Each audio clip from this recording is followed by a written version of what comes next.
De rechter heeft gevonden dat Schotten niet ontvankelijk is in zijn eis en bovendien dat hij zelf onbevoegd is om er kennis van te nemen. Niet ontvankelijk omdat de burgerlijke rechter alleen maar oordeelt over geschillen tussen burgerlijke partijen, dus natuurlijke personen of rechtspersonen, en de voorzitter van de Staten is dat niet.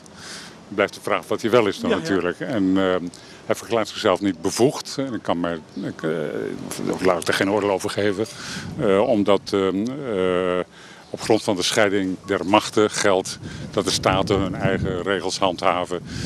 Dat is gedelegeerd aan de voorzitter. De statenleden kunnen daar wat aan doen. Dus nou een andere voorzitter kiezen. Maar de rechter treedt niet in de beoordeling van wat er gebeurt in de staten. Je zou wellicht kunnen zeggen, maar daar zou ik over na moeten denken of dat niet de vraag oproept of we niet een constitutioneel hof zouden moeten hebben die dit soort dingen kan beoordelen. Misschien is daar reden voor, op Curaçao wellicht ook meer dan in Nederland bijvoorbeeld, omdat hier toch de dingen heel sterk gepolitiseerd zijn steeds. Altijd dat het goed afloopt natuurlijk, maar ik had niet de verwachting dat het zou lukken na de zitting van gisteren.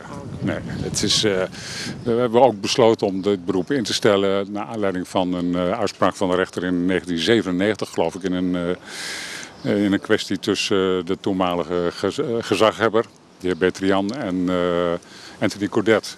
Die ook uit de vergadering van de Eilandstraat was verwijderd.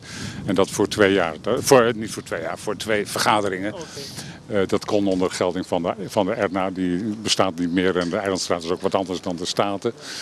Maar toen ik dat zag, dacht ik van, daar heeft een rechter zich bevoegd verklaard. En heeft ook gevonden dat de maatregel niet evenredig was met wat er allemaal was gebeurd. Het gaat natuurlijk niet om niks. Het gaat om het recht van de burger om vertegenwoordigd te zijn in de vergadering van de Staten.